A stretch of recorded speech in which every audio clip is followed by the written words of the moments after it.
যারা ভিডিও করতেছিলেন আপনাদের ভিতর থেকে আপনারা কেন যান নাই? আমি যদি থাকতাম ইনশাআল্লাহ কুকুরটাকে অবশ্যই সেভ করতে পারতাম। অন্যান্য যে হিংস্র কুমিরের মতো ওর ভিতরে সেই স্বভাবটা নাই। কিন্তু দুর্ভাগ্যবশত যেই ঘটনাটা ঘটেছে, ওই কুকুরটা অসুস্থ ছিল। ওই কুকুরটা ৩-৪ জনকে আঁচড় দিয়েছে। ২ জন দর্শনার্থী, বিদেশি দর্শনার্থী এবং আমাদের মাজারের যে দারোয়ান তাকে সহ ৩ জনকে আঁচড় দিয়েছে। আঁচড় দেওয়ার ফলে ওই কুকুরটাকে যখন মানুষ তাড়া করেছে, কারণ একটা কুকুর যখন আক্রমণ করে কাউকে, তখন অনেক মানুষ থাকলে তারা তাড়া করলে কুকুরটা বাঁচার জন্য পানির কাছে চলে গেছে। পানির কাছে গেলে মাজারের দিঘির ঘাটে, ওটা হচ্ছে টাইলস বাঁধানো ঘাট, ওখানে ও পা পিছলে পানিতে পড়ে যায়। এখন হিংস্র কুমিরের কাছে মাজারের দারোয়ান কেন গেল না, এই প্রসঙ্গটা আপনারা তুলতেছেন।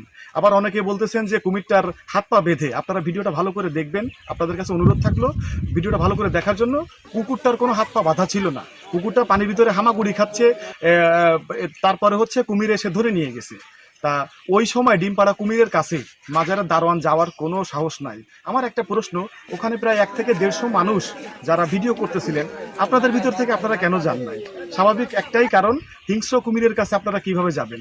ঠিক তদ্রূপ একই কারণে মাজারের যে দারোয়ান সেও ওখানে যায়নি। আমি ৫ তারিখ থেকে ৯ তারিখ পর্যন্ত বাগেরহাটের বাইরে ছিলাম। আমি যদি থাকতাম ইনশাআল্লাহ কুকুরটাকে অবশ্যই সেভ করতে পারতাম। কারণ আপনারা দেখেছেন আমি কুমিরের সাথে গোসল করি, কুমিরের মাথায় চুমু দিই। ও যতই হিংস্র মাদি কুমির, ডিমপাড়া কুমির হোক, আমি ওর মুখ থেকে কুকুরটাকে সেভ করতে পারতাম, যথেষ্ট সময় ছিল। কিন্তু এই যে মাজারের দারোয়ান, তার তো এত সাহস নাই বা কুমিরের সাথে সেই ভালোবাসা বা সখ্যতা নাই, সেই জায়গা থেকে সে কুকুরটাকে সেভ করতে পারে নাই। এটা অবশ্যই একটা হৃদয় বিদারক ঘটনা। প্রতিটা প্রাণীরই জীবনের মূল্য রয়েছে, কারণ কুকুর হলেও সে একটা প্রাণী। সেই প্রাণীর জীবনটা যাওয়াতে আমরা সত্যিই দুঃখিত। এবং আপনারা যারা সোশ্যাল মিডিয়াতে বিভিন্ন ধরনের বাজে ক্যাপশন দিয়ে ছাড়তেছেন যে মাজারেকে এখানে অনৈতিক কাজ হয় এবং ক্ষুধার্ত ছিল কুমিরটা কিন্তু কুকুর খায় নাই। কুকুরটাকে কিন্তু পরবর্তীতে উদ্ধার করে মাটি চাপা দেওয়া হয়েছে।